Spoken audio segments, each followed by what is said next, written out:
says copper has a valency of 2. So in this question, all the compounds will contain the cation copper with a valency of 2. So A says we should write the molecular formula of the tetraoxosulfate 6 of copper. So that means you want to write the molecular formula of copper 2 tetraoxosulfate 6. That's what that question means. That's what the beginning part of the question means, that copper has a valency of 2. So we want to write the molecular formula of copper 2 tetraoxosulfate 6. This is very simple. Just write your copper ion Cu2 plus. Tetraoxosulfate 6 is an anion which has a negative charge. 2 to exchange valencies. I'll be very fast now because we've done the introduction. We did the introduction together. So CuSO4. I hope you understand why I took out these two. I took these two out because they were common. In this compound, we are meant to take them out. You have CuSO4 left. B. We want to write the molecular formula of copper 2. I'm sorry, I'm terribly being disturbed by this African noisy. Triazonitrate 5. Copper 2 triazonitrate 5. That's Cu2 plus and NO3 minus. Take note that triazonitrate 5 is the negative ion in this compound, while copper 2 is the positive ion. Copper 2 will be charged 2 plus. Triazonitrate 5 is charged minus 1 or 1 minus. So we take the valencies from the charges. These are my valencies 1 and 2. So I'll exchange valencies to form a compound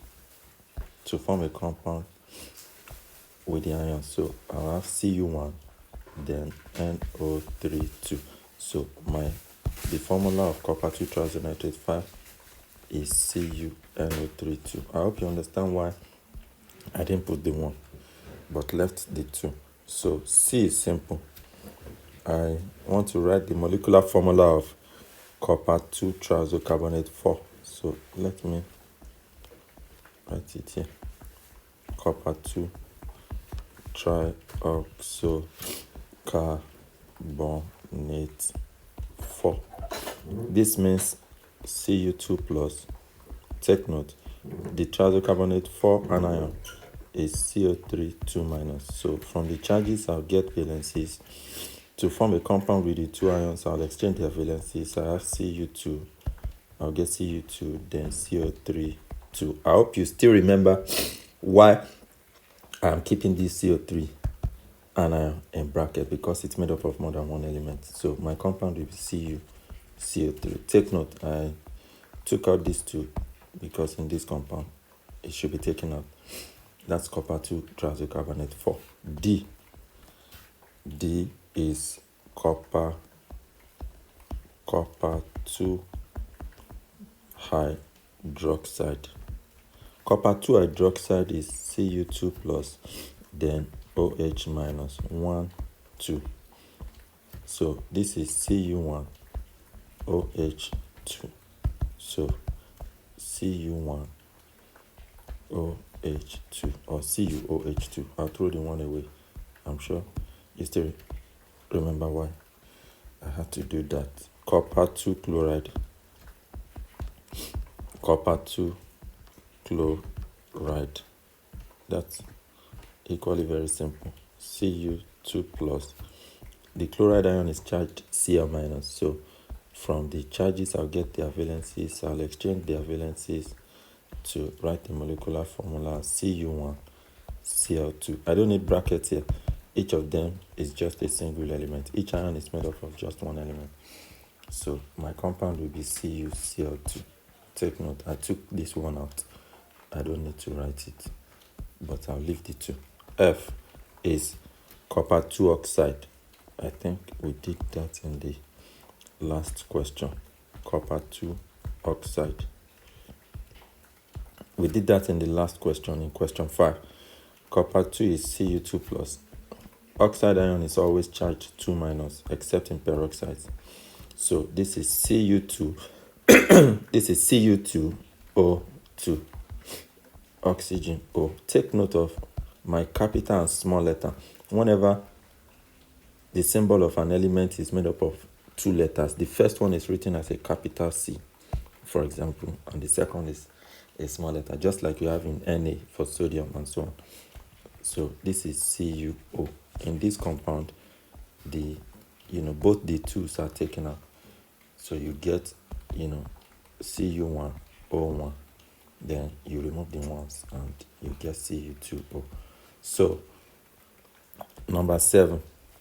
Number 7 is the same as number 6. The cation is K plus, and in question 1, we are to write the cation is potassium. So potassium is charged K plus. Its valency is 1, just like the valency of copper is 2 here in number 6. So we are to write the formula of the tetraoxosulfate 6 of potassium. That's the formula of potassium.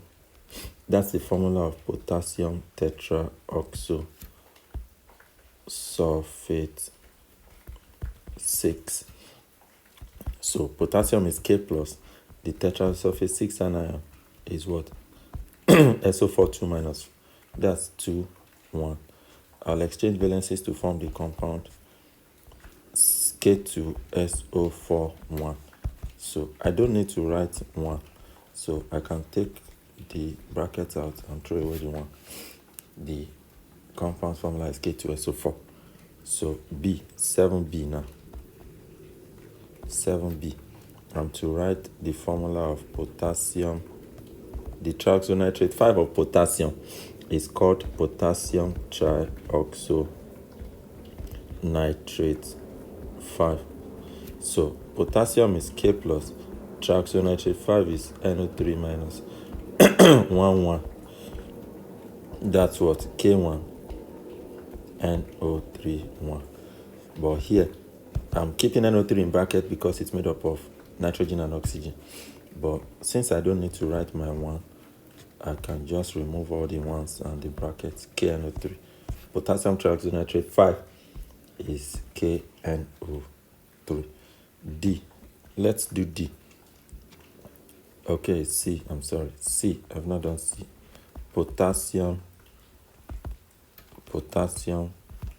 trioxocarbonate 4.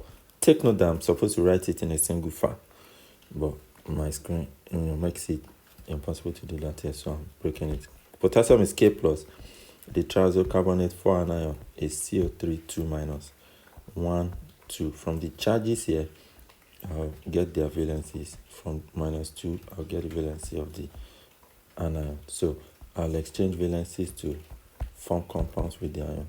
I'll actually get K2CO3 1, and that gives me K2CO3 because I don't need to write my 1.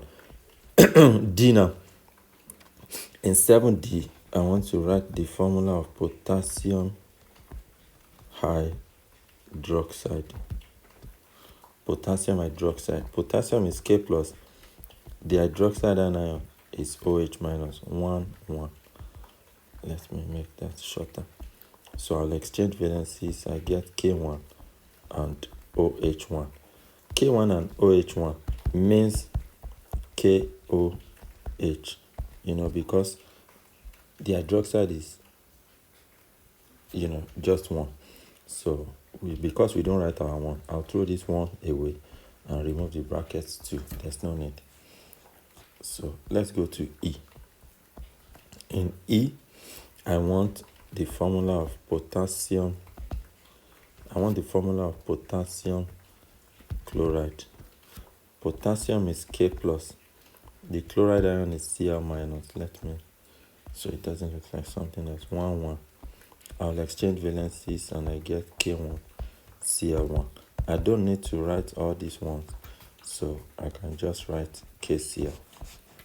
KCl, be careful when you write it so that it doesn't look like something else. C is separate, L is separate. So that's this molecular formula of potassium chloride. Then the last one here is potassium oxide. I want to write the molecular formula of potassium oxide. Potassium is K plus. The oxide anion is O2 minus, so 2, 1. And I'll exchange valencies to get what? K2O1. So the formula of the compound is K2O because we don't write our 1. So that's all for number 7. You should do number 8 as your exercise. You should do numbers 8 and 9 as your exercise. Numbers 8 and 9. In number 8, the cation is Fe. Let me do it this way.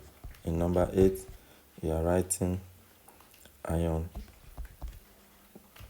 You are writing molecular formula for ion 3 tetraoxosulfate 6, ion 3 trioxynitrate 5, ion 3 triazocarbonate 4, ion 3 hydroxide, ion 3 chloride, and ion 3 oxide. Then in number 9, you are writing the molecular formula for zinc. Zn is 2 plus, so you are writing the molecular formula for zinc tetraoxosulfate 6, zinc triazonitrate 5, zinc tetraoxosulfate 6, zinc triazonitrate 5. What else? Excuse me. Zinc triazonitrate 5, zinc triazocarbonate 4, zinc hydroxide, and lastly 9E, zinc chloride. Zinc chloride. So, okay, there should be F. 9F will be zinc oxide. I think that should be on the next page here. So you have to write the molecular formula of zinc oxide 2 for 9F. You answer those two yourself.